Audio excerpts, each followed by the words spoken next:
எல்லா ஜாயிண்ட்டுகளும் வலிக்குதா? உடம்புல இருக்கக்கூடிய இந்த கை ஜாயிண்ட், கால் ஜாயிண்ட், மூட்டு ஜாயிண்ட், கழுத்து ஜாயிண்ட் எல்லா ஜாயிண்ட்டுகளும் வலிக்குதுன்னா நீங்க உங்களுடைய நாடியில புளிப்புத்தன்மை அதிகமாயிருச்சுங்கிறது அர்த்தம். அதனாலதான் புளிப்பை குறைச்சிக்காங்கன்னு சொல்றோம். புளி அப்படின்னா புளி டேஸ்ட்ல இருக்கக்கூடிய அந்த நம்ம புளி உணவுகள் எல்லாத்தையுமே நம்ம குறைச்சிக்கணும். இந்த புளிப்பு அப்படிங்கிறது புளி மட்டும் கிடையாது. புளித்து போன எல்லா பொருட்களையும் நாம நிறுத்தினா மட்டும்தான் அதுல இருக்கக்கூடிய அந்த வாயுத்தன்மையும் சேர்ந்து குறைந்து உங்களுக்கு சரியாக ஆரம்பிக்கும். இது ஃபுட்டுல மட்டும் நான் சொல்லக்கூடிய ஒரு மாற்றமானது.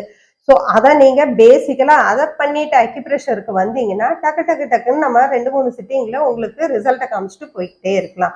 ஸோ நீங்க குறைக்க வேண்டியது புளிப்பு தன்மையுள்ள புளிச்ச தன்மையுள்ளையும் உணவுகளையும் சேர்த்து குறைத்து கொள்ள வேண்டும்.